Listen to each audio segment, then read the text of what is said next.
Knowing this near universal pattern helps to assess new brands and existing ones. What don't marketers know? Quite a lot. Marketers, I actually live in an anything-goes world where the latest fashion or fad drives an awful lot of practice. Segmentation is the recognition you can't serve everyone with equal satisfaction. This is the Zac Anesbury Show.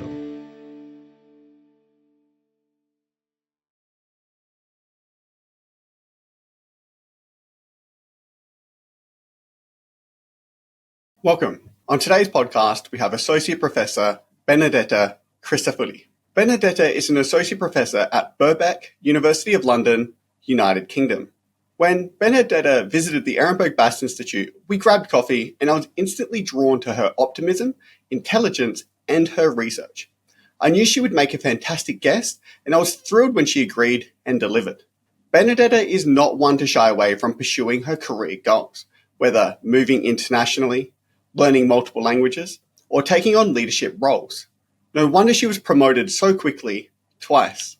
Luckily, she carefully curates her story and allows us to learn from her success. Towards the end of the episode, we learn about the novel area of influencers, but in a business-to-business environment, and how this differs from what we would typically see as everyday consumers. Still, early in her career, I will be following Benedetta's research for many years to come. So without further ado, Benedetta Crisafulli.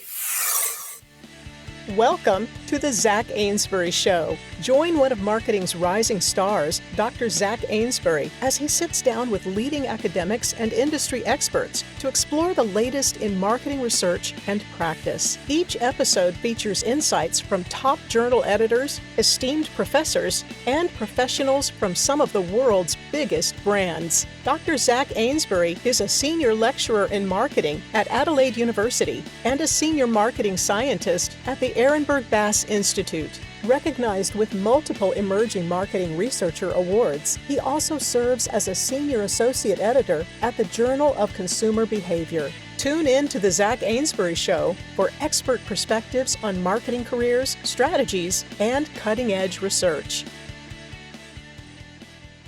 Welcome, Benedetta. Thank you for coming here today and joining us for the podcast episode. I'm really excited to have you as a guest. Ever since I met you a couple of years ago now, I think it was, I thought, this person has a really interesting story and some really great experience. And, I'm just thrilled that I can dig into this and share it with our audience. So rather than, me giving a hallowed attempt at introducing you, would you like to introduce yourself to the audience? Yeah, sure. And thanks, Zac, for the invitation. I remember when I was in Adelaide in your office and saw and also checked some of your recordings online. I thought this is a brilliant initiative, and thanks for having me here. So my name is Benedetta Crisafulli. I am Associate Professor in Marketing at Birkbeck, University of London. I've been there since 2018, and prior to that, I've been at Cranfield University, so always based in the UK. And yeah, I'm sure you'll be asking more about my research and so fire it up. Yeah, absolutely. And on that note, congratulations on your promotion to Associate Professor. Thank you. Yeah, when you were in Adelaide, you were a senior lecturer, right? Yeah, that's right. I got the Associate Prof last year. Yes, it was a bit of change in some of my roles, and things started coming together. I think nowadays, at least in the UK, when you're going for promotion, they are looking for a number of things, increasingly more things. So I think I was in a good shape to apply for it, and I just went for it, and it happened. It's not usually so straightforward, but it was, quite straightforward this time around. I'm not sure it will be always that way, but yeah. Well, I'm glad Thank you had for a that. positive experience, and yeah, absolutely thrilled for you. So that happened, I guess, last year. So what I'd like to also find out from people is what sparked your interest in marketing, and academia in particular. Was there anything that stood out throughout childhood or growing up, or was it something you experienced as an adult instead? I would say marketing and academia for me have been slightly different in the sense that I haven't been always interested in marketing and academia. I think since I was very young, I was one of the sort of nerds. I was very good at school. I was, I enjoyed studying, and I was doing well in most subjects. So in a way, and also I remember, we are talking about, very, very much primary, secondary school. I was even asked to do some tutoring of other people, other peers in the class. So in a way, the studying bit, the element of, going back to study, doing PhD, and perhaps going into teaching has always been a trait of mine. Is one thing that for some reason I was good at, and maybe I enjoyed as well. So that's why I was good at. The interest in marketing particularly, and so that discipline and the subject rather came from work experience. So in fact, when I decided to do my undergraduate, I was in two minds as to what to do. I had done college where most of the subjects were about languages, as well as that there was a pathway into business and accounting. So I used to have a very good teacher doing loads of accounting, and I was very good at it. So when I decided to go to university, it almost lent itself towards those kind of subjects. And while I was doing my undergraduate, I had the opportunity to also be abroad, in the UK, in Italy and in Europe, not in the UK anymore. We have the Erasmus program. So I really wanted to take advantage of that. You get funding to go abroad, so why not? And I ended up going abroad. And while I was abroad, I kind of decided, okay, working and living and studying abroad is something I enjoy. I learn a lot from it. And then a little bit of back and forth because I was in Germany. So the idea was maybe I'll go back there. And I even applied, once I finished my undergraduate, I even applied for postgraduate studies there. But I had a bit of a gap between the end of my undergraduate studies and my postgraduate. And so I decided, okay, my English is so poor. Let me go to an English-speaking country and improve that. And it was very easy. If you came, I came to London, and about 2 weeks later, I had a job. And it wasn't my dream job. They only required me to speak fluent German and fluent Italian. So that was about it. Not that many more skills. And I was in financial services looking after accounts. It was a trading company. And that opportunity, I think, was a sparkling opportunity because I asked for a secondment on a project that was sitting in the in-house marketing team, where they needed people who were speaking Italian. And so, the link got there that way. And they, I started working on that, and I really enjoyed it. And I thought, oh, wait, maybe I should do more about that. So I stayed on that job, but in the back of my mind, I already knew that at some point I would have dropped that and go into postgraduate studies. And that's how I ended up doing then a postgraduate in marketing. And during that postgraduate, I finished with a dissertation. And at the time, my supervisor told me, oh, you have done a good piece. Maybe you should think about writing a conference paper. I said, yeah, okay. But in the meantime, I wasn't quite keen on pursuing PhD for two reasons. One was funding.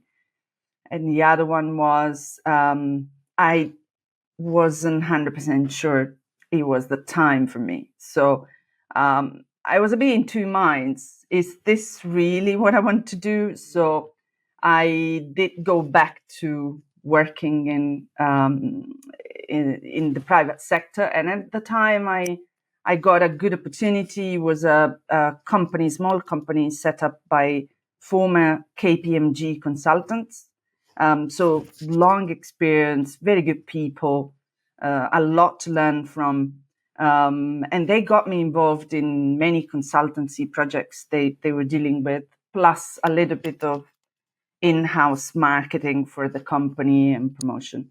And then, it was, I was traveling a lot just to get to work, but 2 hours on the way and 2 hours back. So it got stressful at some point. And then obviously you want to move up. And so I got a better position, and so went into a different company and managed to work with somebody that eventually ended up landed a job in insurance, a very high profile job. But he was excellent. I learned so much from him. He was the marketing director and I was like the executive. And while all of that was happening, I was still in touch with my former PhD supervisor that you know very well. So that's Jay. And we kept in touch. And in the meantime, positions became available for funded PhD. So then it was easy. I would want to apply at that moment because you don't know if you're going to get the chance again. So I was very meticulous in trying to put together a proposal and approach different people. So I was in touch with Jay, but also Jay himself told me, maybe you should talk to other institutions. Maybe you should talk to other academics where you think there is a good fit. And so I tried. I applied at least to 3 universities, got offers from 2. And then eventually decided to go where the money was better. So it was a little bit of that. But also, I really liked working with Jay. So it was a combination of the 2 things. Yeah, so academia sort of built up over time. Once I sort of realized this is really where I want to go. And one thing that Jay was really good at is kept pushing me. Is this really what you want to do? Are you really sure? And I think that questioning really helped, because unless you're really convinced, the risk of dropout is just far too high. And in the meantime, life goes on. So Yeah, it's really funny. I got similar advice during my PhD candidature, or before I was going to start actually, which was make sure that you love your topic, because it's going to be 3+ years of absolute grueling and sometimes hell. And if you only like your topic or you're okay with your topic, then you've got further to fall and you're more likely to drop out or not submit. Whereas if you start at like a high level, then it's going to work out a lot better. So it's interesting Jay had like sort of similar advice about, make sure you really want to do this. Yeah. And kept reinforcing that. Yes, no, it's really important. Yeah, so you've had that's an incredible story about how it all started off. So I guess we'll touch on it, when we move to your teaching aspect, but it seems you have this innate ability to, learn something and pick it up and then translate it to other people. Do you reckon that's the first summary? You said that you were very good at learning things, but then because you were great grades, but then it seems like your teachers at all kind of relied on you to then help teach other students, even though you kind of were a student. Yes, I think that's probably a good way to put it.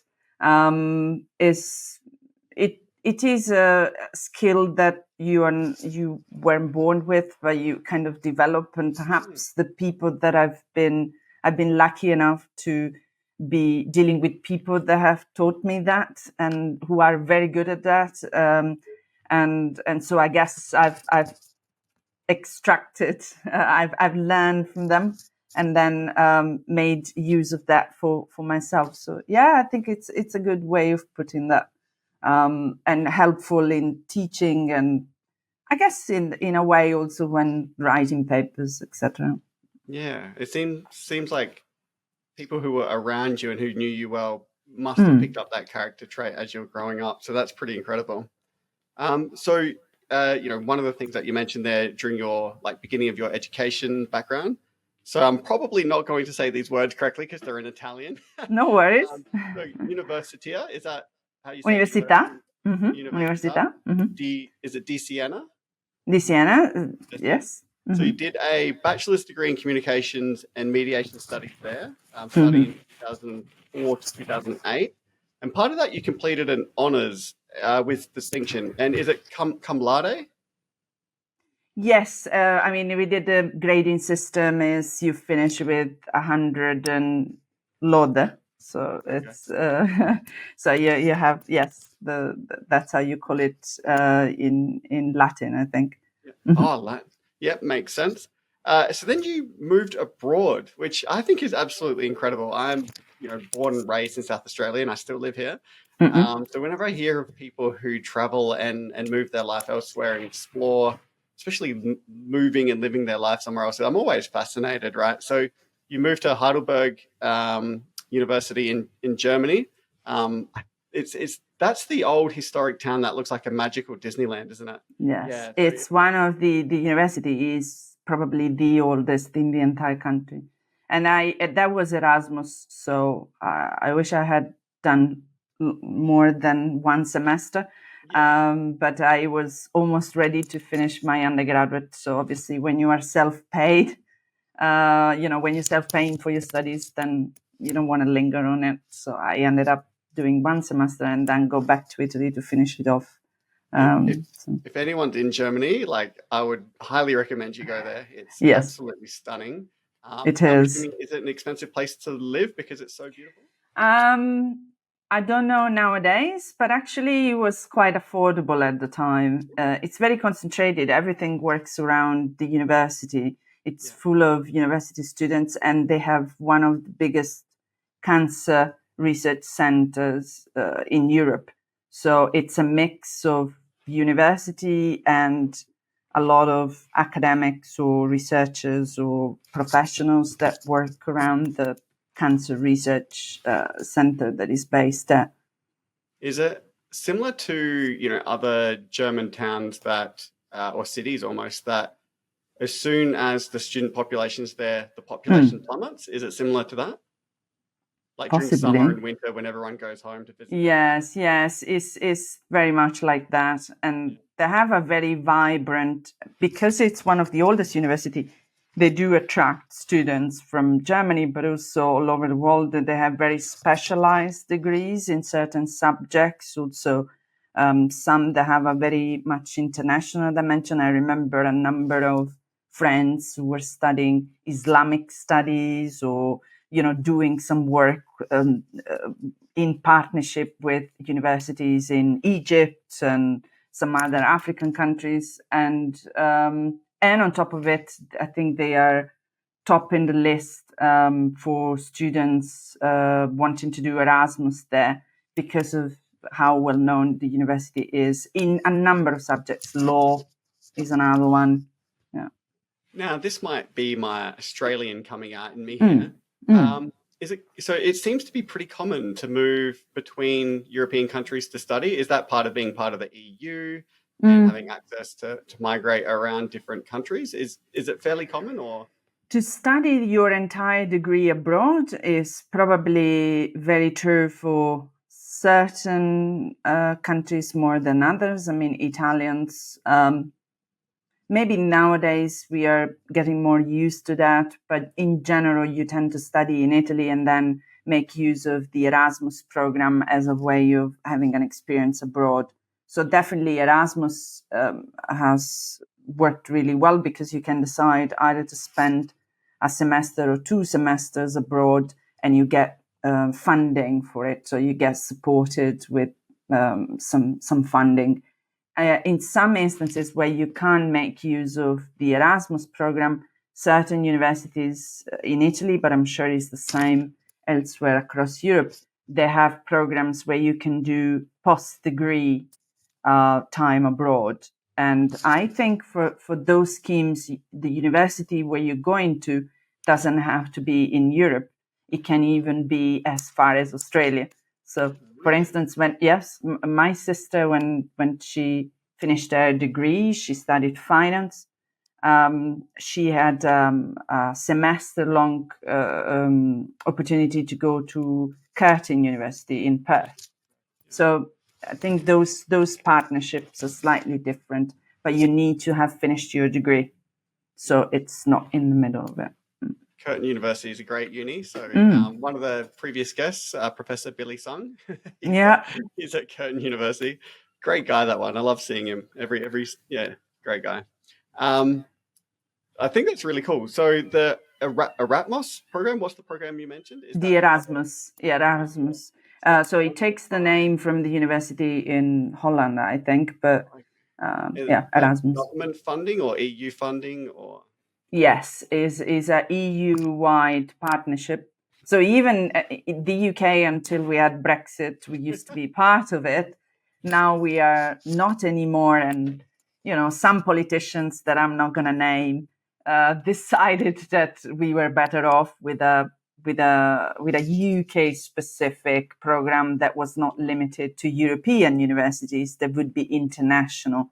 And so they called it the Turing program, after the name of Turing, who created the computer, etc., and Alan Turing. And the Turing program, we have used it at Birkbeck. So our School of Languages, they have a partnership through the Turing program with a university in Japan. So some students from Japan came and some went there.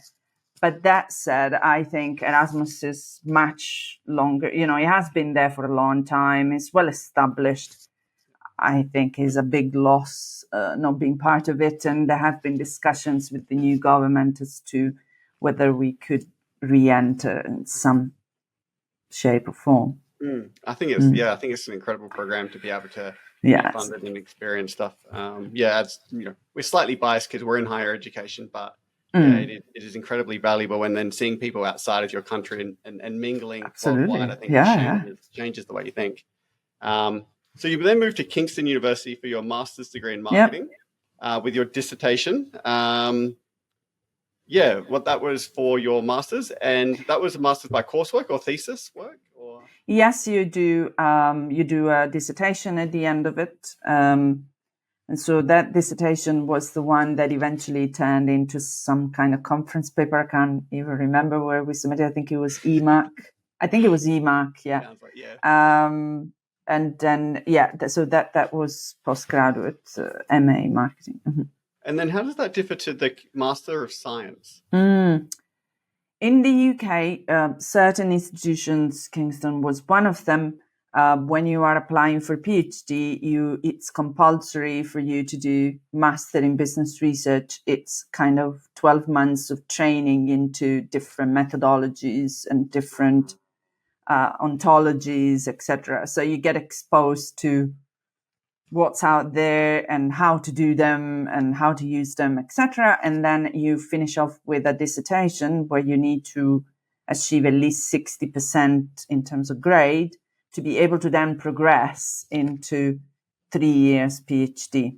It's very important that you do well in those 12 months, because that sets usually the dissertation is kind of, is used strategically. You try to do something that feeds into what happens next. So I remember in my dissertation, I started my systematic review of the literature that then I could use in order to progress with my PhD studies.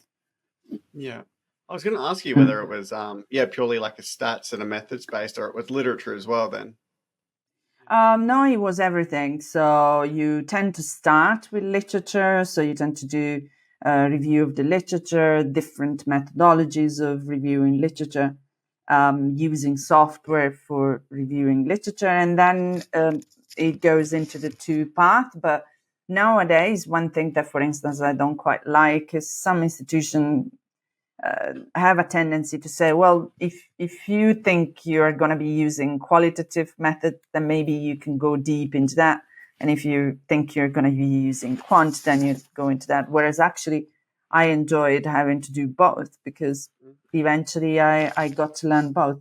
So you tend to learn both, and in a very applied manner. Obviously, you can't cover every possible method, but definitely the ones that are heavily used in research in marketing.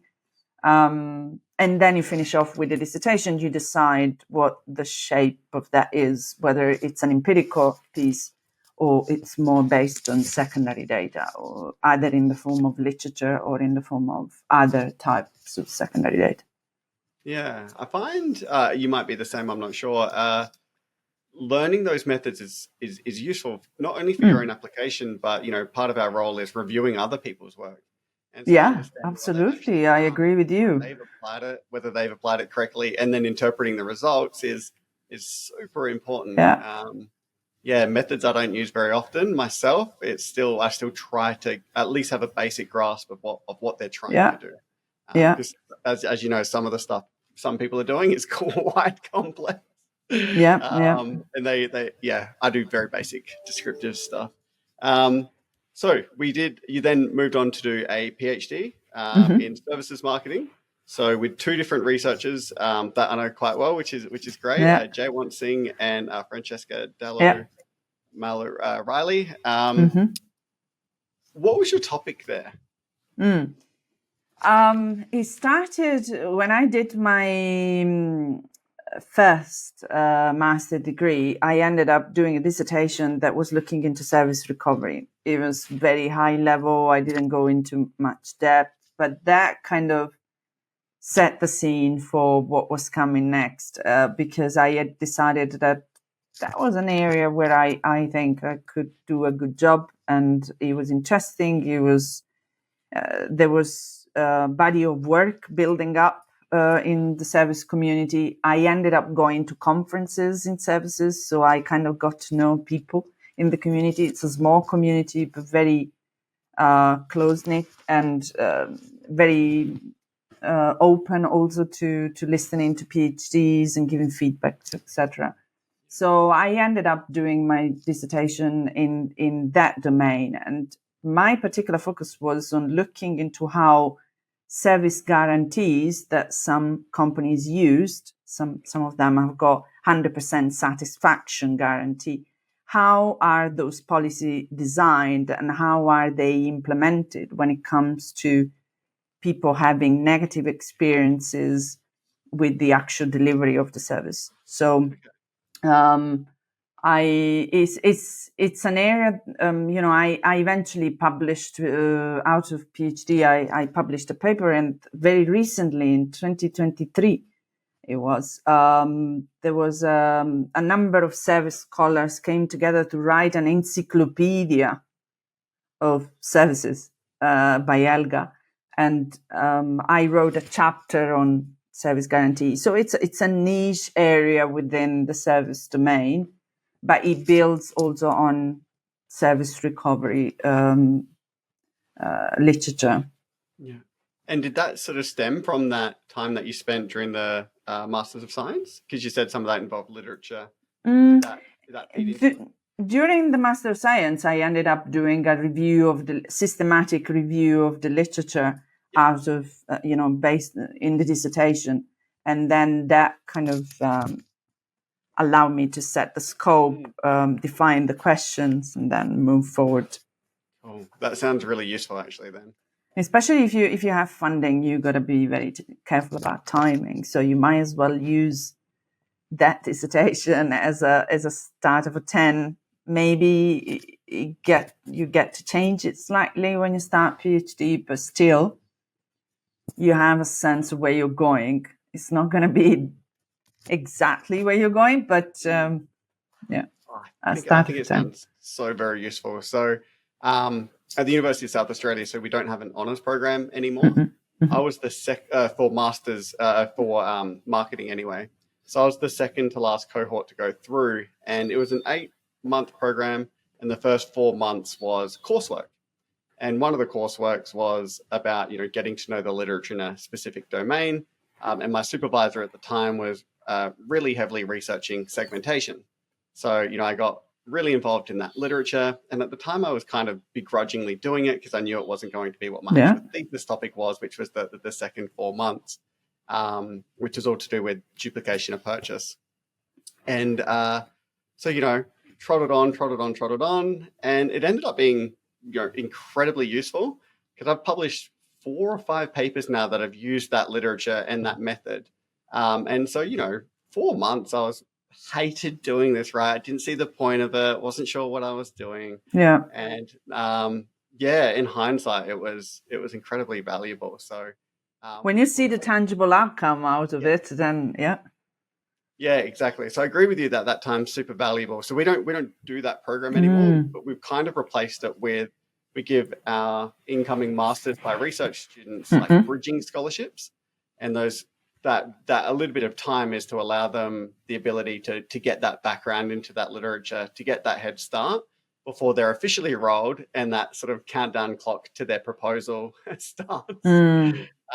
Which as a supervisor, I used to find it as a student, but even as a supervisor, I find that countdown in the proposal stage and getting the topic and the candidate across the line, the most stressful part of the candidature.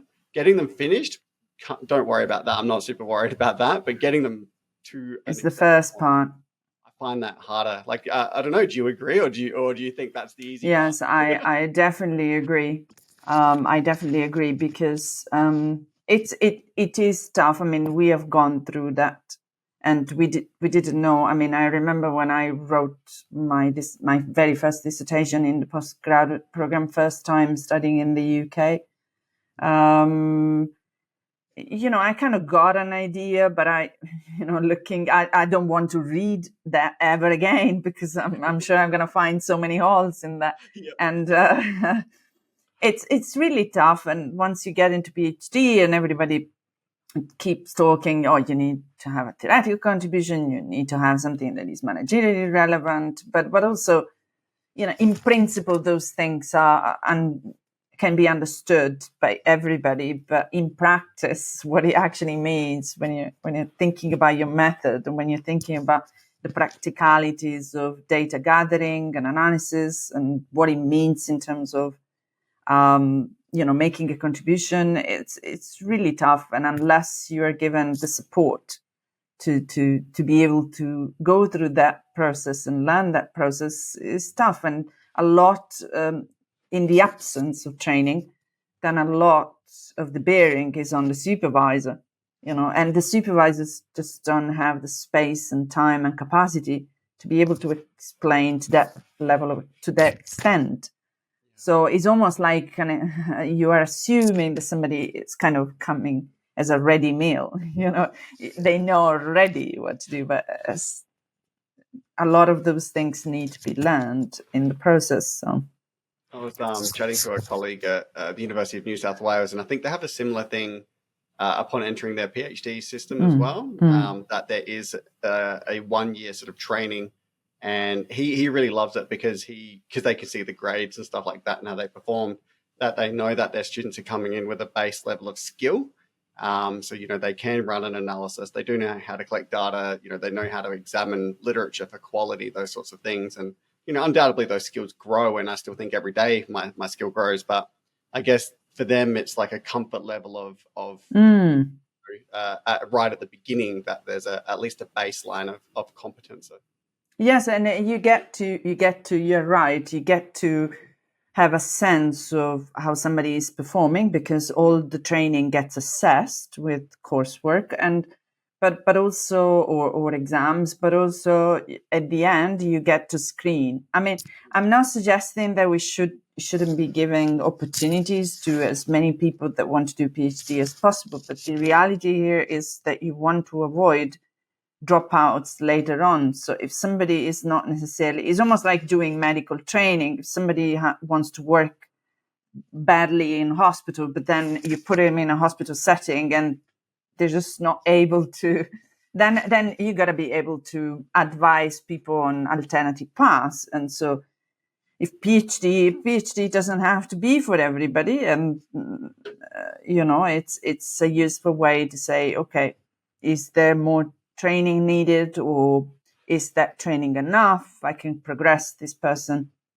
into, especially if there is funding. When I started PhD, I got studentship, and when you have studentship, you have reviews, and you got to keep, your time management. You got to be on top of things, because by the end of the third year, you're not going to get any more funding. You are on your own, and the university will ask you to pay for it. And there is no room for extensions and things like that. So their metrics go down as well, which they don't like. yes, absolutely. And that's also part of it's very, with REF, we are looking at completion rates. Timely completions. Yeah, timely completions. Yeah. I almost think sometimes it's kind to be cruel, I think is the saying, right? So some people who finish masters by research here, and some of them have been like previous candidates of mine, wonderful people, and usually do very, very good job at an undergraduate level, like a coursework level, right? Here's some content, basically memorize it and then apply it to situations is kind of what an undergraduate and postgraduate degree is like. But it's sometimes that next level to, okay, we don't actually know the answer now. That's what research is about, right? There's a whole, we know this and we know that and we know how to get to the next answer. And your job is to figure out how we can get there based on previous knowledge. And, it's a whole new level and way of thinking. And so some people, the way that everyone's brain thinks, I think, is slightly different. So I think you're spot on when you said, I don't think a PhD is for everyone. And I just think some people are somewhat built different. Like there's a whole bunch of stuff I can't do, and I'm quite happy to admit I can't do it. This so happens to be something that I'm okay at, so I'll keep leaning into this. But that's true, like everybody else. Yeah. Yes. Kind of advice, like, hey, like I know you kind of want to stay for a PhD, but I'm not sure this is where you'll thrive. Your best bet is to not suffer for 3 years through a PhD and regret undertaking it. And to actually go out there into industry where I know you can be a superstar. So that's what I time. Yeah. Absolutely. But I think in the way you are managing at the Ehrenberg-Bass Institute is very much in line with that, no? Yeah. We're quite happy. I think our carryover rate from masters to PhD is not super high. I think it's about maybe 20%, just as a rule of thumb, I think, in my head. Yeah. And usually, it's that marrying of people who want to stay versus also think that they're really, really suitable candidates. Because quite often, if you do a PhD with us, you end up becoming faculty. Yep. And so I guess we're assessing you after knowing you quite often for about 3 or 4 years as to whether that's a good fit for us and ultimately a good fit for them as well. So I think that's generally where the call gets made. And I think I think it's a process that works, to be honest. It's when I was there, I was quite impressed with the way it is organized because I don't know, there is a tendency, some institutions are kind of bound to what they have always done. I think you have a lot of flexibility with that model in terms of being able to really help individuals to have a sense of what could be to be working for the institute, but at the same time, be honest in deciding, okay, this is not the academic path is not really my thing. So I can go into working in private sector and they can like quite easily convert those skills because we do work with industry. Yeah, absolutely. So, they don't get pigeonholed as academics in that sense either, which is kind of nice. Yeah, it's a wonderful system. I mean, the original crux of it is obviously the brainchild of Byron. Byron Sharp, who's done an amazing job building this research center. So I think we've hit $20 million annual revenue generation, which is astonishing, right? Yes, it is. Yeah, he should be incredibly proud of that. And we're going through a merger, so we'll be part of an even bigger, more globally famous university. So hopefully, leverage off that as well. But they have a massive, really well thought pipeline of great candidates. And I've been here for too long. You can see the grey hairs now. But someone at my level, we definitely benefit from this system in that sense. Like we usually get, I'm part of the training and mentoring of the really young people, that's for sure. But, we do then benefit from getting better quality masters and PhD students coming through. They're known quantities and they're aligned to the institute way of thinking, I suppose. So you don't have anything like that to try to recruit students currently where you're at? There is a PhD program in place and applicants, that the process is quite traditional in the sense that we don't admit any PhD students who haven't had any contract other than, minimum requirements in terms of degree and grades, etc. You don't admit any new PhD students who haven't had at least an attempt at contacting a potential supervisor, having, presenting their proposal, having an attempt at amending it, etc. And supervisors who have been in touch with these applicants have already confirmed, okay, this could be a potential candidate. Then you go into an interview stage. And then if they get admitted into the program, then they do training. And at that point, you should be able to flag whether something is really, someone is a very strong candidate to be able to pursue PhD after. Or if not, then I think the attempt is to either try to support the students into be ready for the next step, or somehow encourage them to think about, what next. It's not as structured as, black and white as I think it is at your center. Because in a way, the training could be, you could be doing okay with training and then still be keen and willing and engaged and motivated. And so you as a supervisor are kind of in two minds, what am I supposed to do here? So it's not as black and white. There is a little bit of a gray area, I would say. And once you are in the PhD program, but the reality here is that once you are in the PhD program, it's very difficult to, unless the student decides to drop out, becomes a little bit tricky to say, well, I'm going to fail your annual review. I mean, if you keep failing annual review, then obviously the processes of the institution kicks in. You can't keep failing the annual review. But at the same time, it begs the question of, is the student getting the right level of support? So, is he getting the right supervisory team? And so there are a number of unknown areas, and one could argue, the student might argue, well, I don't have the right supervisor, so you've got to change my supervisory team. So it becomes tricky, whereas I think there is a clear path in the way it works at Ehrenberg-Bass Institute. Yeah, and that definitely happens where students there's just maybe clash of personalities or work styles, and it is tough. It's expected. We're all human. We all have a different way about us. We all try to get along with people, I think, but then sometimes, maybe you perceive the world a little bit differently. Yeah. Something, who knows? Yeah. But, I think so. I don't know about you, but I kind of enjoy supervising. It's a lot of time, it's a lot of effort to do well, but it's so rewarding when you get it right. And it really does benefit someone else's life. I think there's very few opportunities we can influence someone's life that dramatically, especially if you're not their parents or family and stuff, right? But I think this is an opportunity to actually do that, to transfer skills and the ability to not only learn knowledge, but to create their own knowledge, I think is pretty special. So you've got all sorts of experience. You're not just an amazing academic. You've done some really sort of interesting stuff in industry, which you alluded to earlier. So you were the marketing assistant at the knowledge practice for 1 year. And that overlapped with your master's, I think, at some point. What did that role sort of involve? So it was a company set up by former senior consultant in top consultancy firms who had kind of got tired of working for large corporates and decided, okay, I'm going to set up my own business. I've got so many leads. I've got so many clients. I can make a living out of it.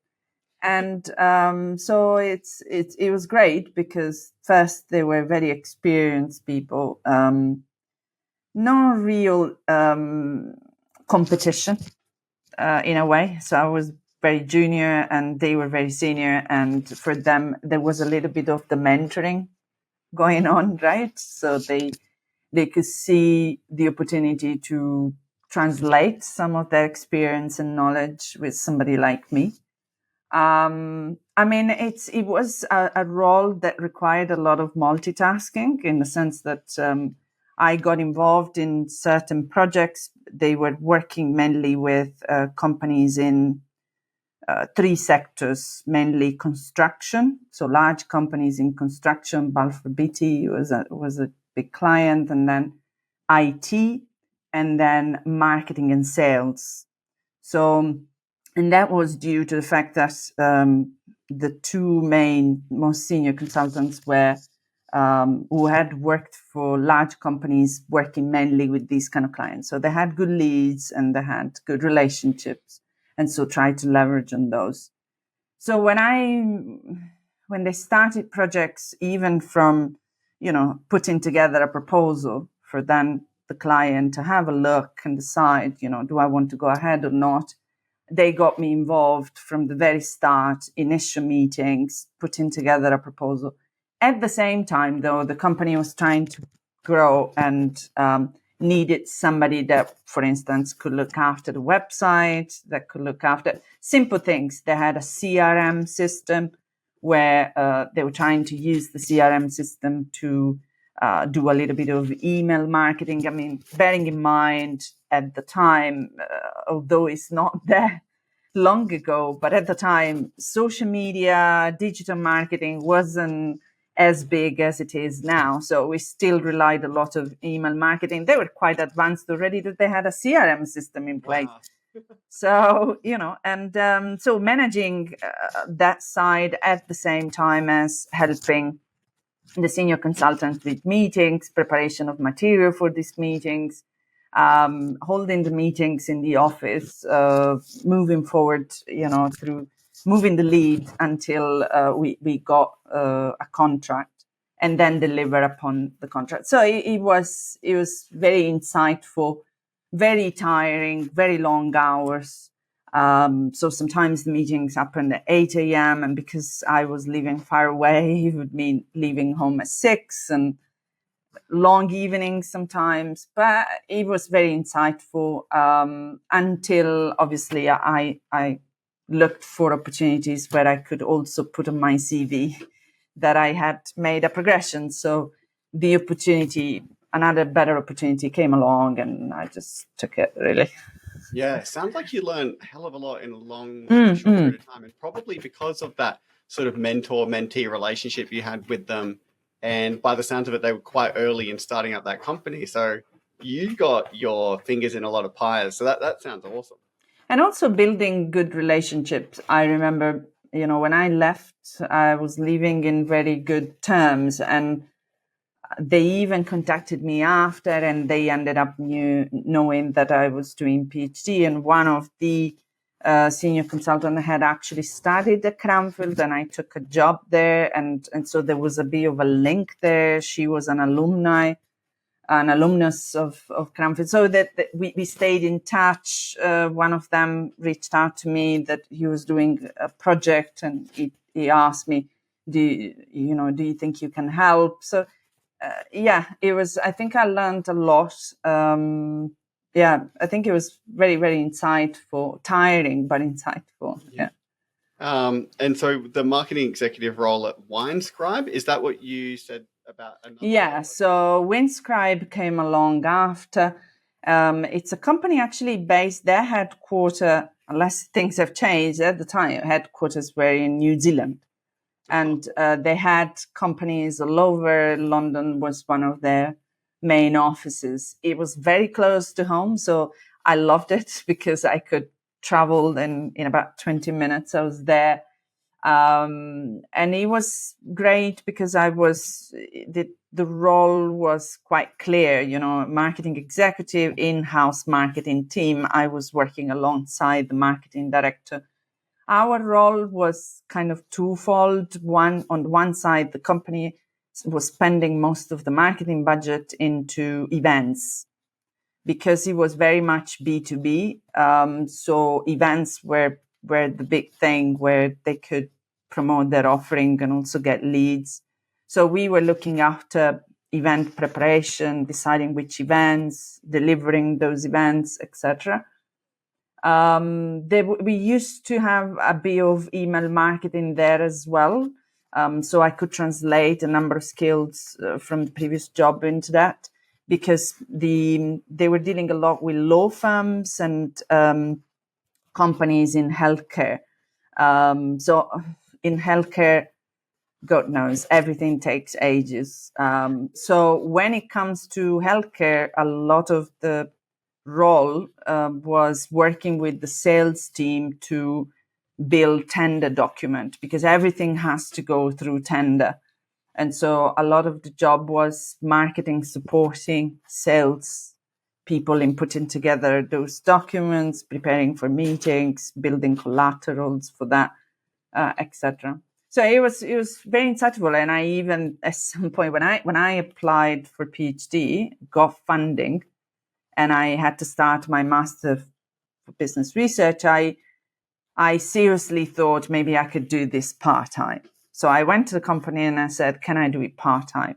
And they were like, okay, if you think you can do it, we can accommodate that. So they put me on a part-time contract, but after 3 months, I was dead. So I had to make a call, do you want to keep the job or do you want to go into PhD? And I think the answer was quite clear since the start. So I ended up full-time into PhD. Where at Kingston University had a number of really kind of interesting roles there. So you were a graduating teaching assistant. So I'm guessing that is the same as kind of like a tutoring role where you supported the person running the course. The way it worked is when I got into the MSc, so PhD is 1+3. So the Master in Business Research was 1 year long, and I got funding for a normal studentship, which is not very much, although it's tax-free. And at the time I said, well, I'm leaving my job. So, if you can help, then great. And so the university was keen on having me as a candidate. And so they said, okay, don't worry, leave your job and we'll find you some part-time lecturing roles. So they put me on a hourly paid lecturer. So I was being paid by the hour to do some help with teaching, especially undergraduates. And then eventually the graduate teaching assistant funding came along during the year. And the decision was, do we take external candidates or do we give the opportunity to internal candidates who we think can help with the teaching to take those? And myself and another friend in the PhD program, we got offered that. And so we got transferred into the GTA from year 2, essentially. So year 1 of PhD, year 2 in the entire program. And going back to your question, it is a bit of tutoring, but you do take responsibility of delivering the module from start to end. One thing that Jay was, as my supervisor, was particularly good at is there is a trick with GTA. If you do get into a GTA and they give you all sorts of modules, one different from the other, you completely lose focus of your PhD. And that is a problem. So he was very, very good in making sure Benedetta is only doing the same module over and over. And if at all we are doing the same module, undergraduate, postgraduate, no different modules, no need for preparation of thousands of modules. So that helped a big deal. I think that's a really brilliant piece of advice, especially during your PhD, right? Yes. You do have that scales of economy. Like the first time you learn a course, your teaching allocation for it is well and truly under. And I think the university probably knows that too. But you do get that scale. So the second time and the third time that you run a course, you know the lecture, you know the questions you're going to get from students, you know the problems you're going to get with like group assignments and stuff like that. Absolutely. And there is that familiarity. And I mean, it's probably some of that, but it's also probably that internal self-belief. If I've done this before, like I've kind of got this. Great advice from Jay. So that set you up for skills to then apply for a full-time position then at Cranford University. So I'm assuming moving into that role at the time, you obviously saw it as a good thing. But then in hindsight now, do you think it was even a better thing because it gave you a bigger, boosted, more like stronger CV to apply for, I guess, a full-time faculty position? I think it was career changing, I would say. The reason why I say that is when I finished my PhD, there was the opportunity to stay at the same institution with a full-time academic role. And I, about 6 months into, 6 months prior to the end of my PhD, so when I was literally full on into writing up, I started applying outside. So I started applying at different universities, got lots of interviews, first interview, I thought it was an absolutely dreadful. My performance was awful, but I got a job and I decided not to take it. I didn't like the people in the interview. I didn't like the vibe during the interview. I thought I had done so badly and I still couldn't believe that they offered me a job. And when I asked questions about teaching load, I straight away realized, okay, this is not for me. I'm not going to get any time for research. So no, this is not for me. So I kept applying outside and Cranfield came along as one of the options. And it's very well known in the UK for postgraduates and executive education. And people there in the marketing team, especially when I joined, was very strong. Small team, but very strong in their own fields. So I still remember being in two minds because I had done interviews both where I was, Kingston, and there. And Cranfield took some time to tell me the outcome, whereas Kingston was putting pressure on me to make a decision. And eventually I got in touch with the head of department in Cranfield, and he offered me the job. And I thought, what am I doing?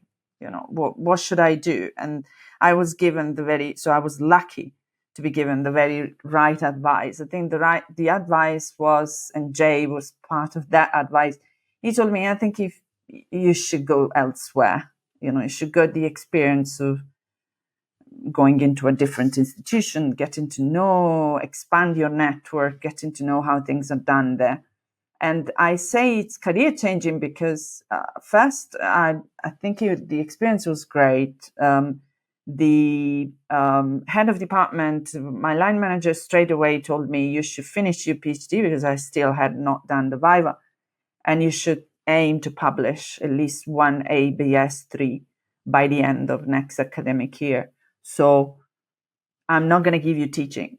6 months, you're only focusing on that. So, and I ended up, so some of my co-authors are still from the Cranfield gang.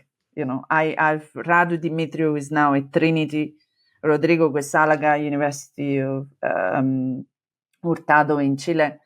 I've published with Stan McClan, who's now retired. And through Stan McClan, I got to know Paolo Antonetti, very strong profile, Paolo as well. And, I published with Paolo for some time now. So it got me into new network. It got me to know the right people, and they're all brilliant. And if I am successful, it's thanks to them as well. I mean, yeah, absolutely. Yeah. I keep hearing a constant theme, which is Jay gives very good advice. He's very good. He's very good mentor. I think, is when you're a PhD student, you are a PhD student, you do need that advice, but you don't always get it because PhD supervisors sometimes are a bit tight on time. They don't have the capacity. Literally, if you have many students between postgraduate, undergraduate, PhD, God knows, you don't have time for everything. So I think he went above and beyond during my PhD in terms of not just teaching you the skills of doing research and helping you in writing the dissertation, but actually being a mentor, telling you, giving you the right advice in terms of career progression, at what point to think about conferences, at what point to write papers, at what point to start thinking about applying, how to approach certain things during interviews. I think I've learned a lot from that mentoring. So yeah, absolutely. I might reach out to Jay. Yeah, you should. Podcast. If you See how need, he wants yeah. to write. It was nothing but brilliant. Maybe, I'll flag it because we have an institute visitor program, as you know. So I'll flag it with them and see whether we can get Jay out. So you were at Cranford University. Now, one of the other things you did there was you were a deputy course director for strategic marketing. Did you want to explain that to me a bit? Because I wasn't, obviously these titles change between universities. So. Yeah. In Cranfield doesn't have many marketing postgraduate programs. It's a postgraduate only institution. They don't have undergraduate. Okay. And in marketing, they only have one program, which is the MSc Strategic Marketing, and is top ranked in the UK, second after Imperial. They put all the effort and all the money and everything in building the program, making it run well, have an advisory board for it. And there is usually a role of a director, which was a colleague of mine, Radu Dimitriu, and deputy, because the role of director is just too much if you don't have a deputy. So it was, as a deputy, I was literally supporting the director of the program in everything that concerns the actual program. So I was the running of the program, so attending and preparing for advisory board meetings, regular academic boards, but also managing relationships with the student ambassadors. So we used to have student reps, making sure everything is running smoothly, students are happy. We used to have events throughout the year, social events, so managing a little bit of that. And one big part was also dissertation. So the dissertation component is we used to have company-supported dissertations for most of the dissertations. So there was a little bit of company input into the dissertations, and managing a little bit of that, managing the allocation of dissertation to colleagues, and that was a big job. Yeah. So trying to help the director in doing so. So it was a nice job, and obviously if you are working with nice people, so Radu was a very good colleague and very friendly, so that made it fun as well. So yeah, working with the right people can definitely help. Did you enjoy that sort of? I guess it's somewhat of an administrative sort of service. It is. An administrative role. I guess there's pros and cons of it. So I know the pros are you can build a bigger profile and stuff like that. The cons is does it take away from your ability to conduct research yourself? Like, how did you find the role for your career? I wouldn't say it excites me so much. But in the UK, I don't know, maybe in Australia it's slightly different, but in the UK, you gotta do, so your workload is usually around 40% research, 40 teaching, and 20 admin. So you gotta do some admin in some shape or form. And when you are in your entry level position, it seems obvious that if you are able to show the skills that you can manage a program, then management of the program is your first attempt at doing some administrative role that can contribute to the group and to the school. And then you build up on that depending on where you want to see yourself going. But you got to do a little bit of that admin in some shape or form. The question of how much that takes out of your research time, it's a good question. I've been my philosophy has always been try to be smart in how you're doing these things. You don't want to overload yourself with things that are not necessary. So anything that is not strictly necessary, in my view, can be avoided. So whatever is strictly necessary. So you tend to have, the reality is there are some peak times and off-peak times. So peak times, you got to work around those. Off-peak times, you are totally dedicated to research and try not to touch anything that is admin related. So just completely put it in a box and open it when the time comes. So sounds like a great strategy. So you then moved to Birkbeck at the University of London as a lecturer in marketing, and then got promoted after 2 years, which is a very quick progression. So congratulations there. What do you think your recipe to success or your secret to success in such a quick progression? Is there something you can point to, or a combination of things that you thought, that was really what got me across the line? Or maybe I think there are a number of things. So, I mean, I joined Birkbeck that at the time, Birkbeck still had that distinction, which was a bit of a silly one, between lecturer A and lecturer B. And lecturer B it was a middle level between lecturer A and senior lecturer. I think it's just a way of lengthening your career progression. So now, luckily, they have removed it. But I applied for lecturer B, so it was better than what I was in Cranfield. But I also, at the time, made it very clear to the dean and the committee that my aspiration was to try as much as possible to move up to senior lecturer once my curriculum was ready for it. I think going back to your question, what was the success? Progression by promotion is always harder. So than it is if you are applying elsewhere. We all know that. I'm sure it's the same there. So I had to tick the boxes that needed to be ticked. So, and I think in order to help me with that, I have a mentor at Birkbeck, which I decided to have. I used to have a mentor at Cranfield, which was a colleague of mine, Stan, who was very much a research mentor. He was there to help me with research, build my profile, create more opportunities for connections. When I joined Birkbeck, one of my first questions during my probation was, can I have a mentor? And the answer was, yes, of course, you can choose one.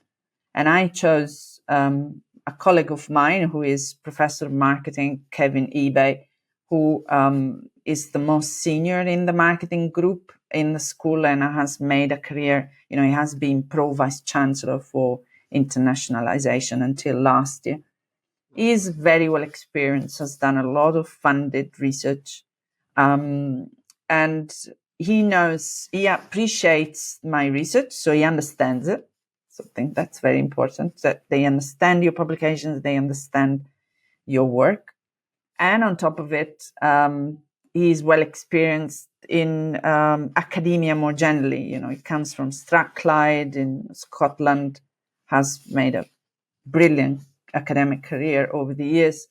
So understands what are the box to tick at each stage. And he was very clear, you need these things. First and foremost, research. If you can have some funding, great. Teaching, do well on that. If you can do some innovation around teaching, great. You can claim that. And you're going to have some admin. So the only thing that I didn't tick the box for was the admin, because when I joined Birkbeck, I didn't quite have much admin other than being program director, and it looked like that wasn't enough. So I asked my line manager, can you give me something else, please? So I was very open. I want to apply for promotion. Give me more.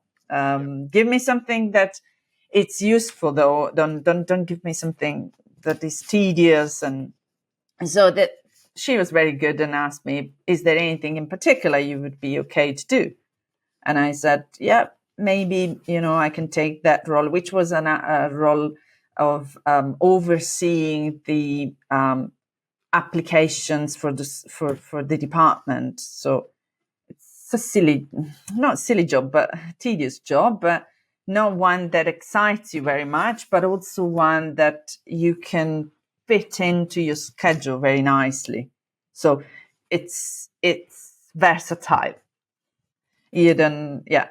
So and that's how that came about. So I think the answer to your question is the mentoring, and is the making sure that you are able to have publications. I think that's the most important by far. And then tick the boxes for the other two, kind of teaching and admin. No, I definitely agree. It seems to be that's almost a universal thing is, teaching, you have to be very good at it. You can't be a terrible teacher, that's for sure. But yeah, the promotion aspect for, research heavy, but also then like your balance 40-40-20 is definitely quality and quantity of publications, and increasingly assessing their impact. So things like Google citations, Google Scholar citations is a big one for us now, and H indexes. Oh, in the UK, maybe Birkbeck is different, but they are not too fussy about those. So they're not, even if you put it in the application, I think it doesn't have that much weight, although I think it does help. It's more about, nowadays, I think more and more, even at senior lecturer level, you got to show some funding. So you got to show that you're able to get funding. And as I'm sure you know, when you go into research councils, you have many failures before you get to something, and so that makes it all very tricky. I think it lengthens the process of, unless you're working with people that have done very big funded projects for many years, multiple times, and they can put you as a co-investigator or something like that, which I don't have. So then there was a little bit of you moved to Birkbeck Faculty of Business and Law. So I wasn't super sure what happened there, but you were the research lead. Is that kind of like a dean of research, or how does that work? The way it works is, so that Birkbeck, we used to be part of, it was called BEI, Business Economics Informatics. So an entire school with people from business and management, economics, informatics. There has been a restructure of how the faculties work. So people from informatics, for instance, who were with a math background or were doing some computer science stuff, they all went to science, which was a better fit in my view. Then economics, that has traditionally been very separate, is now part of business. So in business, we have a department or like a group of people in economics. Likewise for organizational psychology. So now we are all under the umbrella of a business school. We don't have accreditations yet, so we are far from being a top business school, but I think that those will come along. And then you have business, faculty of business and faculty of law, both sit under one school of business and school of law. Sorry, I'm using the wrong term. So School of Business, School of Law, they all belong to Faculty of Business and Law. So there is a faculty head of research, which is more in line with when you say it's dean for research. I would say it's more the faculty head of research. And then underneath that, you have a head of research in the law school and a head of research in the business school. And I've taken the head of research in the business school. Okay. And what were the roles and responsibilities? So, I mean, we are trying to do, I don't have a deputy. I think I will have a deputy maybe next year. That's the plan. You're trying to do too many things, and you got to be careful into whether maybe you should do less and better. So, I mean, a lot is about building the research culture within the school. So I coordinate, we have a number of research centers. They work quite independently. So the Center for Innovation Management Research is very well established, has got loads of networks with scholars and practice. Then there is a center of macroeconomics, and there is another one of finance and accounting, and they all operate very much independently. But my role is to first support the role of the centers wherever they need support, work with the faculty head of research in everything that has to do with using the budget, so research budget. So we review applications for, when colleagues ask for money to either run an event or go to conferences or go to, do something with the money. Support ECR, so early career researchers, in terms of building their research profile. So one thing that we have formalized this year is a new research mentoring scheme. So I've managed that side of things to try and build a more formalized way of doing research mentoring across the school, to try and help people build their profile and apply for funding, etc. A number of research support mechanism, whether it's monthly seminars. I'm going to invite you for a seminar at some point, and as well as other research event like Impact Day, Research Away Day. And this year, I am leading, I'm chairing with a colleague a conference, PhD conference, which will be hosted by Birkbeck. And it's run in partnership with University of Manchester, De Montfort, and the SIG for Innovation of the British Academy of Management. We're doing this PhD focused event, and it will be for PhD students, and it will be about, building the research reputation of the school, but at the same time offer a platform for PhD students and early careers to build networks. And so it's a lot of things. Yeah. Sounds like a lot, but it actually sounds like a pretty enjoyable role.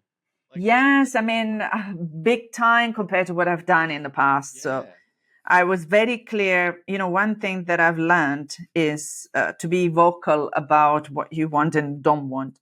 So I remember when I took the role to become a SEL, I said very clearly, I'm taking this admin role, but I would like only to keep it for a term. So in 2 years' time, 3 years' time, we should consider somebody else taking it. And they were like, yeah, don't worry, 2, 3 years. 2 years, 3 years, I was like, okay, somebody else needs to take this.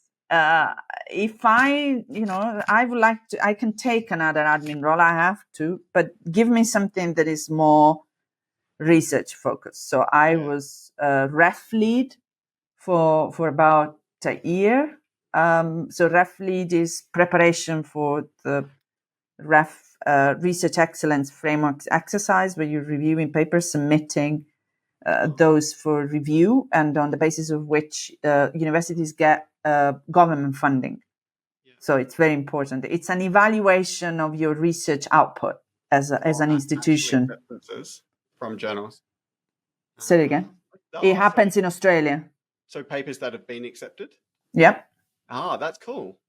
So they need to be, so for instance, next ref cycle is going to be, so we are submitting our published papers, as well as grant applications, as well as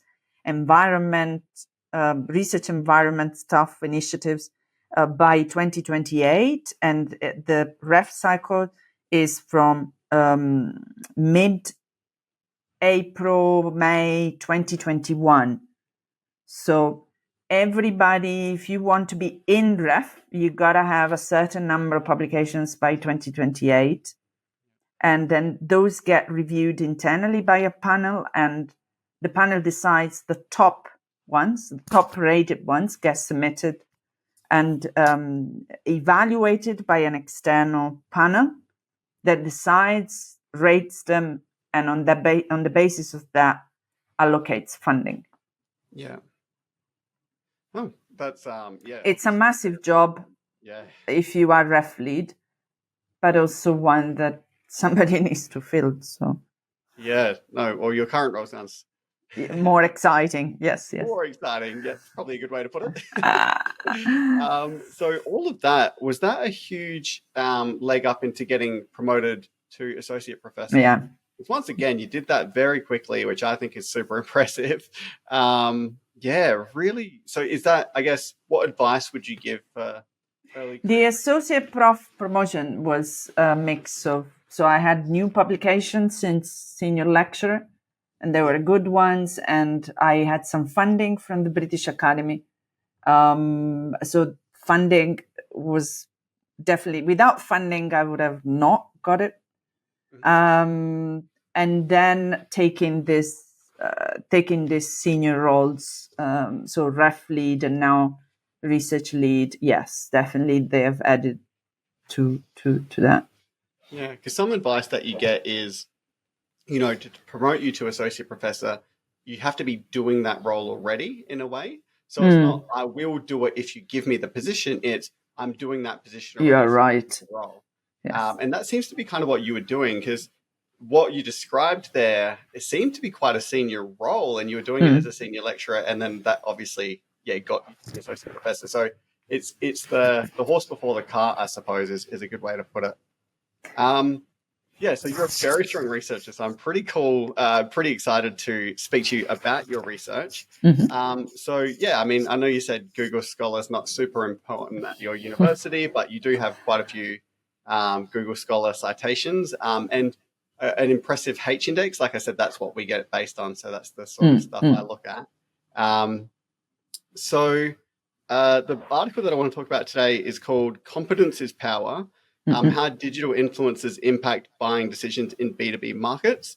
So you were published, I think you said a 3A for you in your system, but it's an A star here, which is our top journals in the industrial marketing management, and you published it in 2022. This kind of stood out for me in a few ways. First, you were the first author, so I thought you would know this article very well. Second, it was in a top journal. Third, it's getting really good citations for how long it's been there.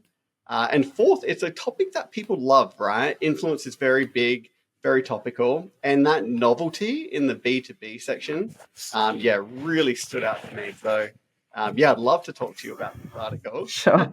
The thing that I find fascinating about research is this idea always stems from somewhere. Like, what was the trigger point for this is going to be a great paper? Let's start writing this. Okay, maybe I should start by saying that you never get that sense this is going to be a great paper. At least I don't. It's like you get a sense that this is going somewhere. This is going to be liked, and this is going to be, reviewers will buy into it. But you never get, at least I don't. And I've had papers where my expectations were so high and got completely demolished by reviewers. So the papers, in my view, those papers should have been in really, really top marketing journals and ended up in ABS3 instead. So it's kind of a funny one, right? In answer to your question specifically, I think you're asking how the idea came about. What was the hook or the answer? How did the idea come about?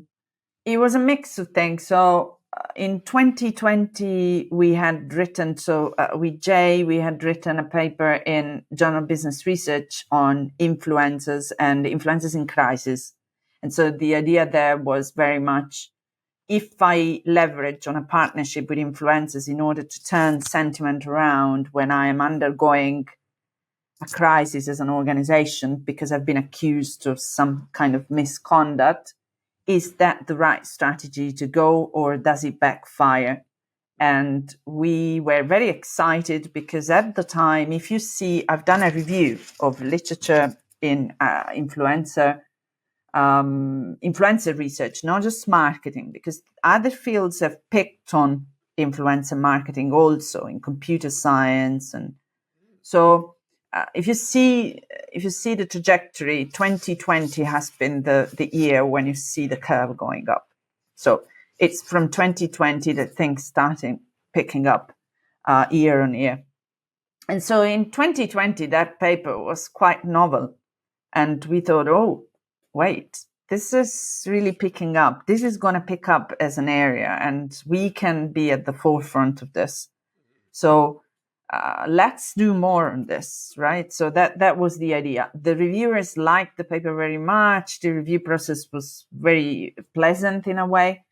So we thought maybe we should build on this. And then around about a year later, we had published in IMM with a former colleague from Cranfield, Radu, where we were not looking at influencer marketing, we were looking at social innovation. So if businesses need to choose between an offering that is not made of recycled components or it's not circular in any way, doesn't have any social impact, versus one that has, what is the process that guides them into choosing the social innovation one?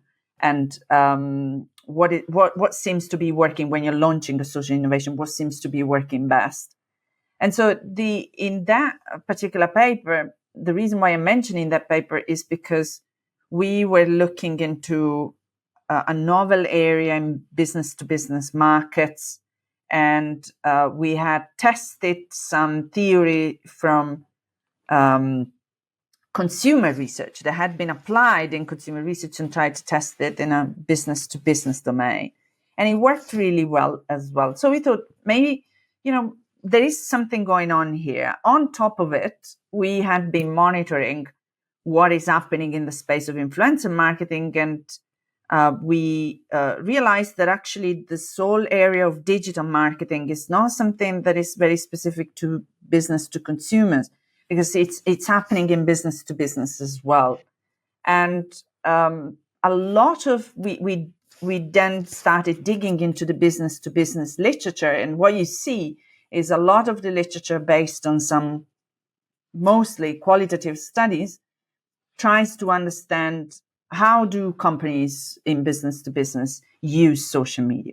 Do they use social media with their salespeople? Do they what is their level of usage of social media? How do they? So we thought, well, really saying that they use social media is not telling us very much. So maybe we can make a contribution by being a little bit more specific, looking into one very novel trend, which is the use of influencers by companies in business to business markets, and be very specific about how that can be used by companies, vendor companies that want to sell offerings to other businesses that are meant to be acquiring those. And so in the review process, we were even asked, can you put together a table that you can sort of showcase what's happening in the field? So we did like secondary research into what are the latest in business to business market when it comes to using and leveraging influencer partnerships. So we have a table, I think, towards the end with that. So it was a mix of those. So we thought, this is interesting. That hasn't been looked at. It can build on our profile that we are building expertise in the influencer marketing domain, and it will be novel for IMM because it looks like research was picking up on social media usage, but wasn't quite going into influencer marketing yet. And so that could be a way forward. So we started putting together, brainstorm some idea as to how we could approach that on the basis of the secondary research that we had done. And we thought, well, one of the key things that is quite important for these companies is, okay, you want to use influencer marketing, but how to do so? How do you select an influencers? What, is that even going to work? So those are the questions that we had in mind that we wanted to try and address. And by we, so who were you co-authors for this paper? Yeah, so it was myself. There was Jay Van Sink, and we, as I said, we had done a paper together in 2020, also influencer marketing. And there was Latoya. Latoya is a former PhD student of Jay. She had an interest in digital marketing. She was at a stage of her career where she was trying to build up her profile to be able to move into an academic career and make, progression there. And so it was a good opportunity for her to come on board and, get a good paper in a good journal out of it. And also she was very motivated and very keen to, for instance, she looked after the design, putting together the questionnaire and experimental manipulations, as well as getting her hands dirty a little bit with the analysis, helping with, putting together some parts of the paper, etc. So, I think that the team worked well. So. Yeah, and building a solid research team is actually super important, right? And it's super difficult. Yes. Important, difficult, yes. No, difficult in the sense that I've had good and bad experiences. So. Yeah, absolutely. And I guess it's the people that you keep working with are the ones that you do have that good experience with, and that complementary skill. So if you can find like a good, team to continuously work with for years and years and years, I think it's a huge, huge win, I think, in academia for sure. So you're talking a lot about, how you were building up skills in this area and how influences were starting to emerge in the literature around 2020, and you had expertise in that. And I still find the novelty of B2B influences something outside of my realm, right? I'm not a B2B researcher. I didn't even know those existed until I read your paper, which is pretty cool. So why did you think this research needed to be undertaken, this specific research? Was it for those reasons, or?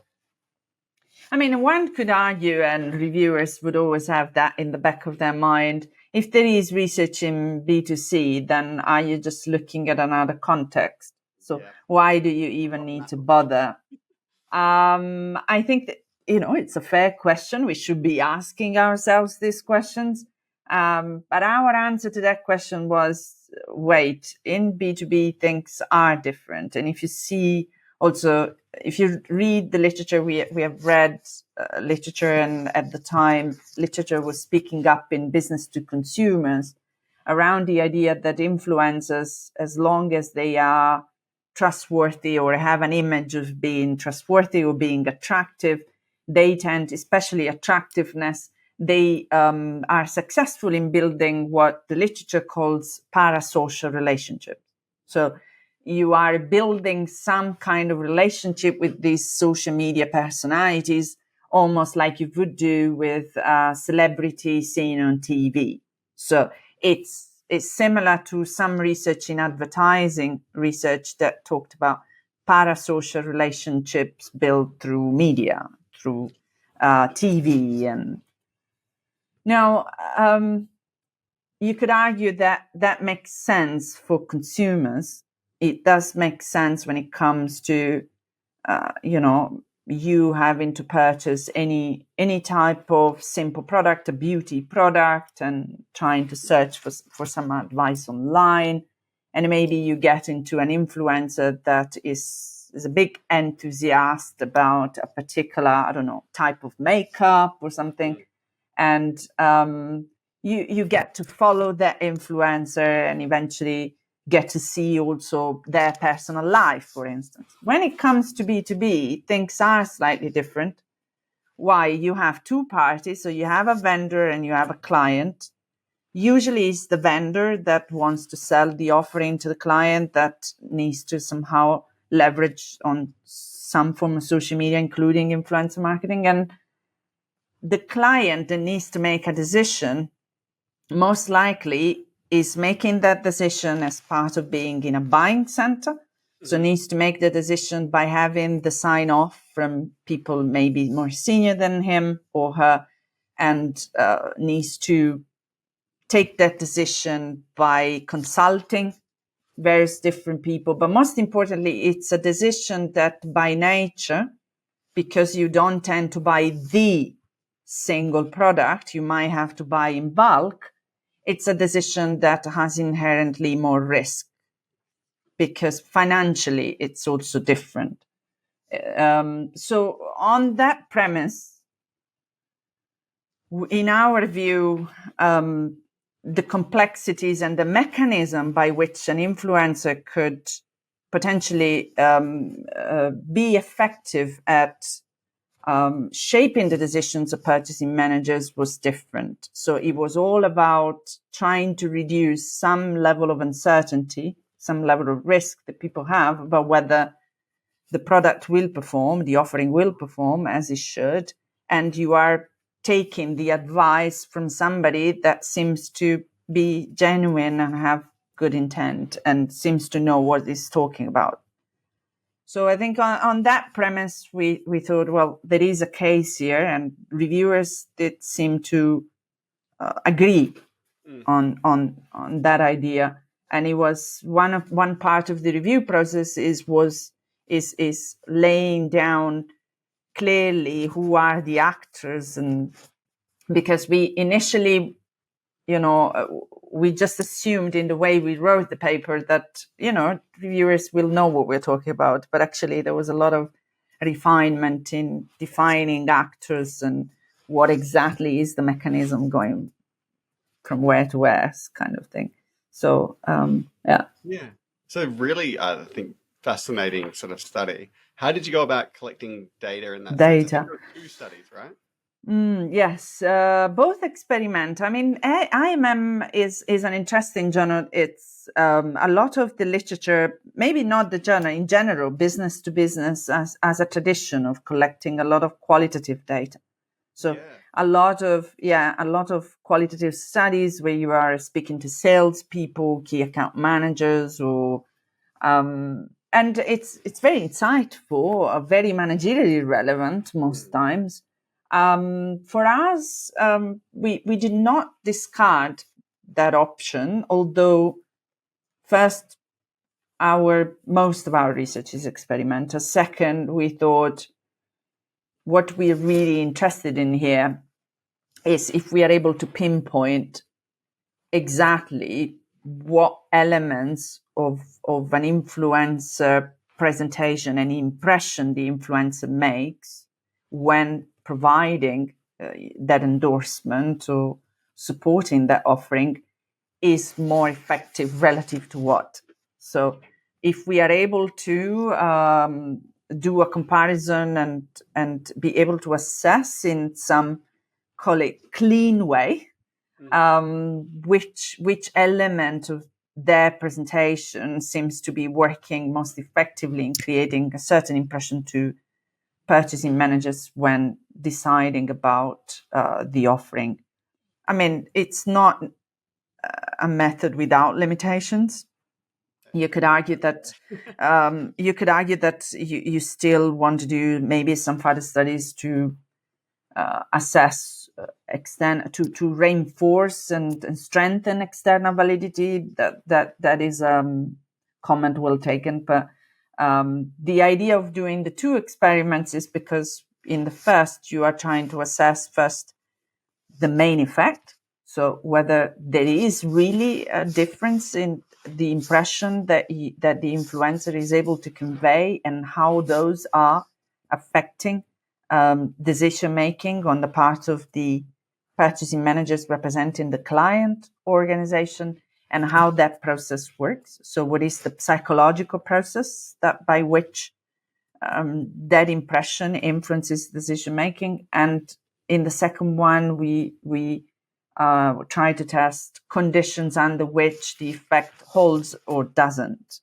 So it is most cases, it's never black and white, right? There are always conditions under which certain mechanism works and more or less. So we were trying to pinpoint those. And I guess ultimately, what did you find? What was the main effect? And then So I think the findings are quite simple in a way. So findings tend to be. say it again. Well, I think Most best findings tend to be, yeah. Yeah, it's quite simple in a way that we were able to identify that when influencers are trying to endorse an offering from a vendor, in the way they are, it's important the way they are presenting themselves. And that has implications for what vendors need to do when they're thinking of selecting one that can represent their offering. So in particular, there is one trait that if influencers are able to emphasize in their profiling, and that is their level of competence as in having the expertise, but also having a certain status in the digital online community, in being able to give advice about complex business solutions. In our case, our context was technological solution. You could argue that maybe further research needs to look into whether that applies to other types of business solutions. So competence seems to be more important than warmth. Warmth as in being perceived as an enthusiast, being perceived as a friendly person. And that is interesting in itself because the literature in influencer marketing emphasizes a lot the element of friendliness. You know, you have, as an influencer, you have social leadership. That social leadership is you are a personality that is attractive, that comes across as very friendly, as very hands-on, that, almost on par with consumers, So in the case of business-to-business markets, that element doesn't seem to be particularly important. And the reason why is not is because of the mechanism of reducing uncertainty. So the more you are able to come across as somebody efficient, skilled, competent, that has status, makes purchasing managers feel that they are taking less risk in choosing the offering you are endorsing, and potentially build a relationship with the company, the vendor that manufactures that offering, that sells that offering. That is, however, and that's where the boundary condition come into play. It's particularly prominent when the person that is making that decision, that purchase decision from the client company, is not perceiving particularly, doesn't identify himself or herself with the influencer. What it means is doesn't identify to have the same aligned goals with the influence. What it means that if I identify very much with the influence, everything else is irrelevant. If you are competent, you're warmth, both of them are important equally. There is no particular concern about your expertise or your skills. But if I don't have that confidence of being able to identify myself with who you are, then I need to rely on other cues. And that's where competence becomes prominent and conspicuous and important. So you are leveraging on alternative cues when you are lacking a perception that, okay, this you can identify yourself in this person, if that makes sense. Yeah, no, that's really, really kind of cool. So you've built on a whole bunch of literature. So I guess what would the outtakes for other academics be, whether it's the way that they would then shape their own research or the key takeaways that they maybe could build on themselves? What do you think the key takeaway for other academics? I think the most important, I would say, is that this sets the precedent for more research in influencer marketing in a business-to-business market domain. So I would say when we published this in 2022, this was very much the first paper that looked into influencer marketing in business-to-business markets. And I think there is a wealth of knowledge to further explore. Not least because, as I've said earlier, when it comes to business markets, there are a number of complexities involved into how decisions are made inside organizations, who makes them. Is it one individual? We have only looked at the perspective of purchasing managers, people who usually make this purchase decision on behalf of their organizations. But typically, and maybe for other type of purchases that are not technological offerings, there are more people that come into the process that need to have a say. So I think that opens up a number of avenues that are important. But in general, this sets the precedent for more research into this area. I think theoretically also pinpoints that the mechanism by which influencers work in business-to-business market is indeed different.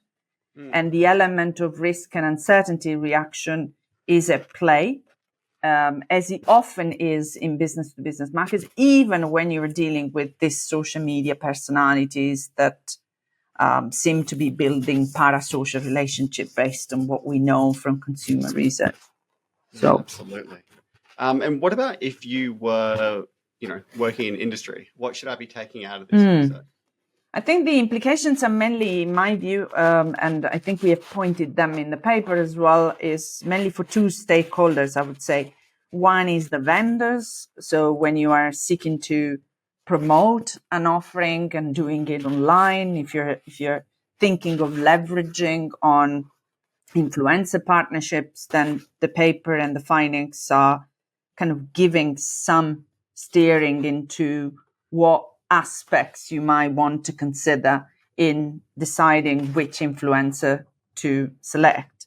And the stereotypes, so the impressions, stereotypical traits of influencers, the ones of competence and worth, do seem to be important, especially the competence one.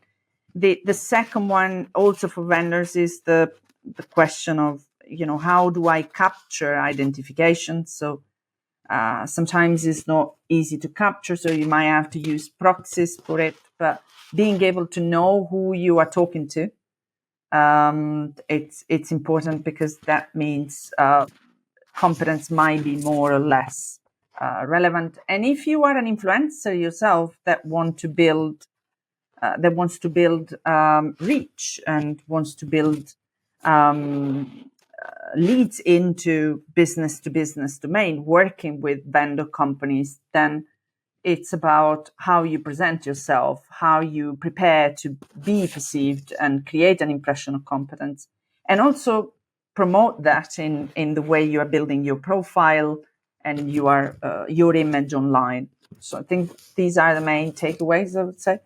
Yeah, I love that last insight, because I kept thinking, like, as you were talking about your research, like, this really helps you pick which influencer you want to use.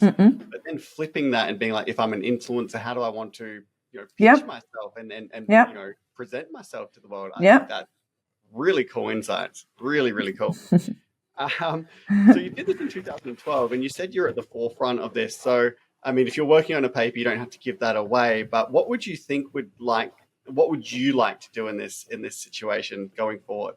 Whether it's the same research team or...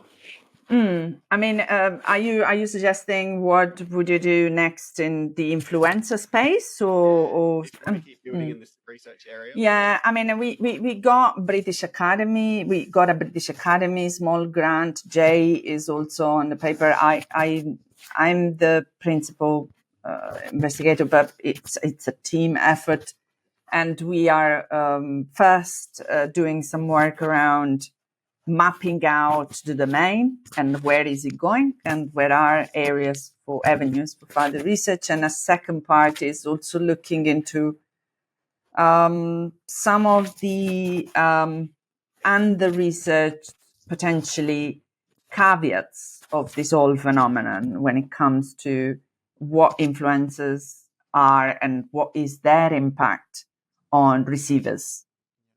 So it's still very much work in progress. We have gathered data, we're putting together the papers, so I don't have anything published to share, but it's definitely something happening there.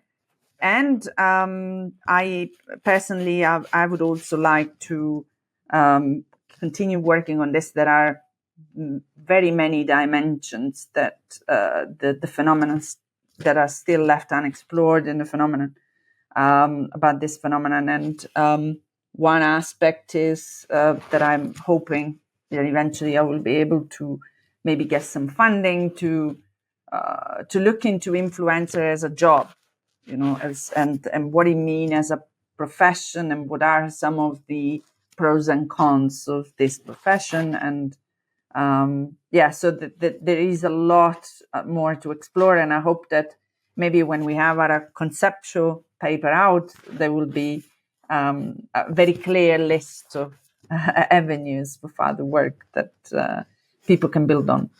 Yeah, it sounds like a rich source, that's for sure. So thank you for sharing that research with us. No problem. I love reading research papers. I guess it's a perk of the job that's what we get paid to do. But always hearing the insights and the nuances from usually the lead author is, I don't know, I find it so valuable.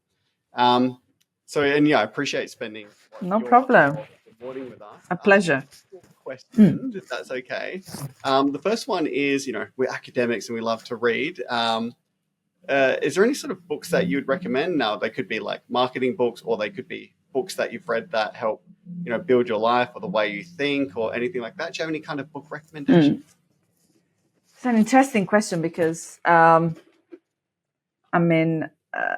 read the Ehrenberg-Bass Institute book, the Byron Sharp one. I'm not saying it because I'm in this call, but I do seriously think, I seriously think it's a brilliant book. It does I think it's brilliant for teaching, by the way. Yeah. Students are amazed when you start digging into some of the evidence behind what's in the book. I was very amazed also by some of the behavioral economics literature. So I really like Thaler. He wrote Misbehaving. So this whole idea that psychology and literature and research in psychology can help us understand some of the inaccuracy that economic models have long relied upon. And has got, in some respects is very relevant for other fields like finance, for instance. But I think it's very relevant for marketing too. It helps in the way he frames his ideas and explains some of the evidence that is behind. And it makes me think also about how those theories from psychology might well explain some of the things that I am investigating myself.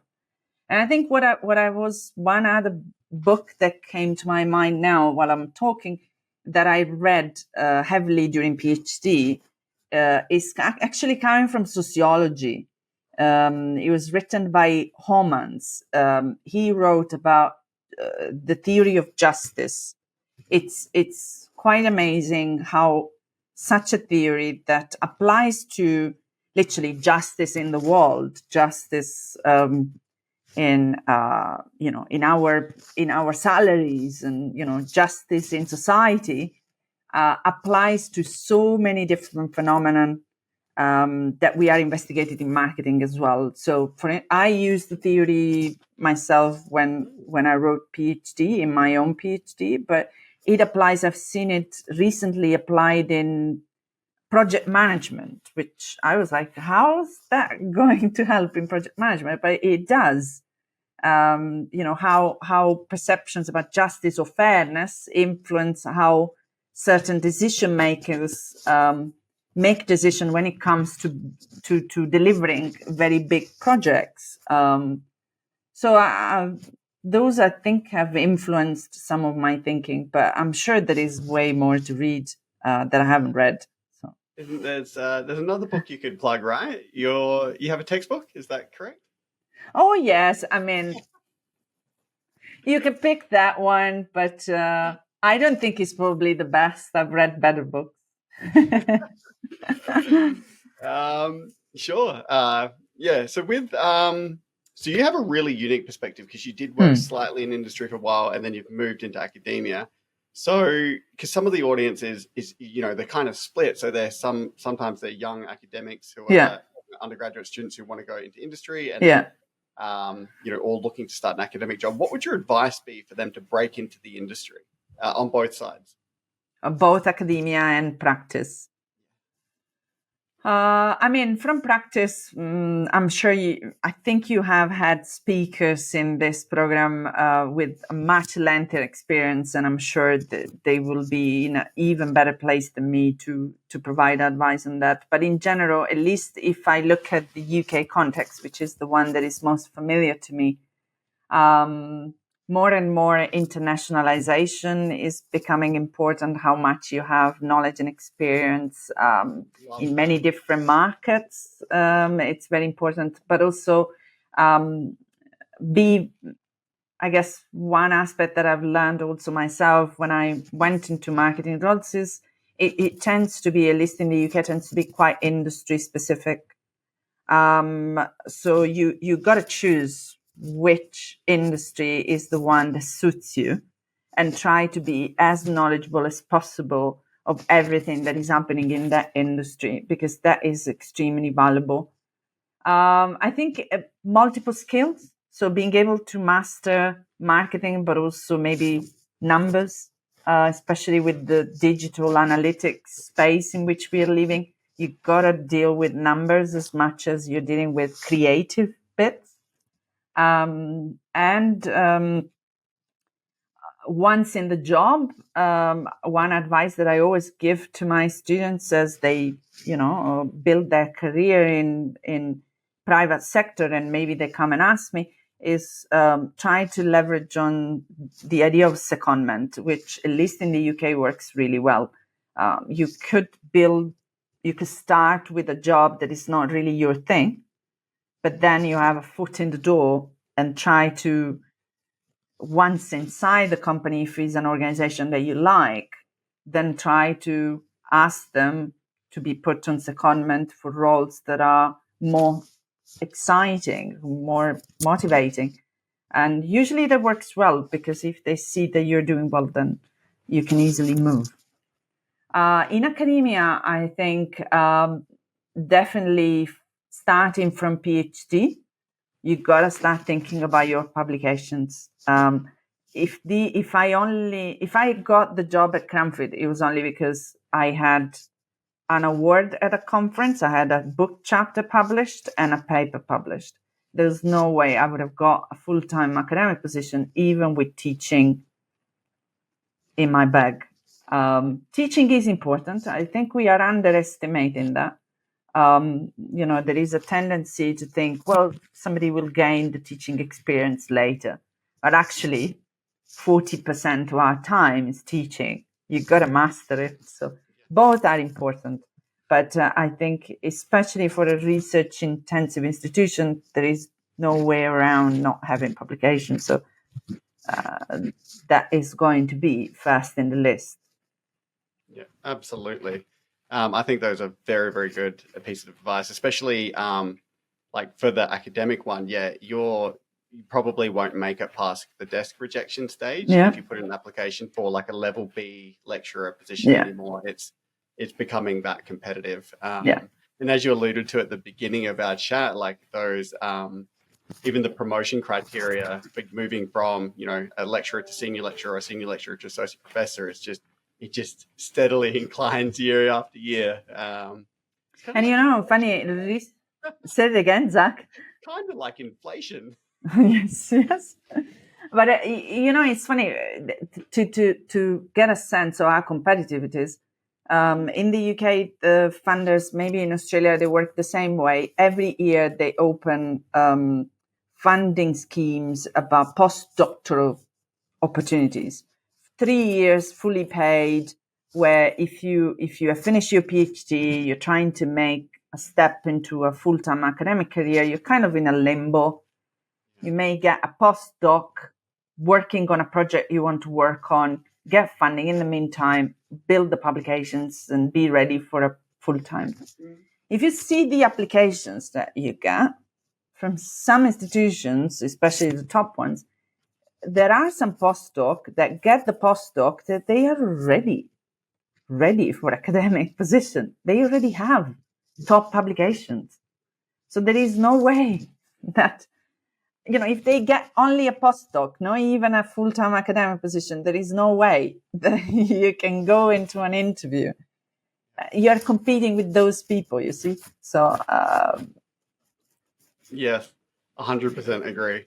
So I thoroughly enjoyed this conversation. And one of the ways that I like to finish off is because, I talk to people who tend to be doing really well in their life. And so, we end their academic careers. So I like to learn and pick their brain for as much as I can.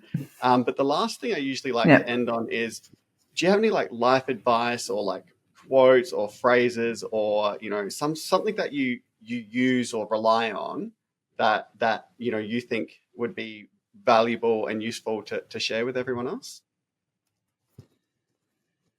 I don't know. It's not a quote. I think it's more of a philosophy. I think it's build good relationship with people. I mean, at the end of the day, human relationships are as important. And at the same time, work really hard because something will pay off. I think one thing that I've learned from being in academia is that you are not in a job where you're going to get very quick outputs or quick outcomes. You usually have to linger things, be ready for lots of failures, and then eventually a success comes along. So, but that made me stronger, have a little bit of thick skin. Don't be upset when you get a rejection anymore, and that applies to many things in life. Sometimes you get set back and you think, well, I do this in my job, I can do this in life too. So it's all right, so be a little bit laid back and enjoy the process. So enjoy it while you're doing it. I think that's really, really good advice. So thank you for spending your time with us. And I very much look forward to hopefully seeing you in person again soon. Yes, exactly. If you come to the UK, please do not hesitate. And if I come to Australia, the same. But I think it would be lovely to have you present some of your work at one of our seminars. So I will definitely be in touch at some point, maybe in the new year. Yeah, that sounds great. I'd love to visit. Yes. Thank you again. All right. Thank you. Have a nice evening. Hi, everyone. Zac here again. And just a few quick reminders before you go. If you're listening to the podcast and are considering incorporating it into your secondary school or university courses, then please let me know and I can guide you through the process. If you're enjoying the show and getting some insights from it, then please leave me a 5-star review on your podcast listening platform. It would go a long way to spreading the word. If you know someone who would benefit from this content, then I would be thrilled if you could consider sharing this episode and its knowledge with them. And finally, thank you for becoming part of the community for this show.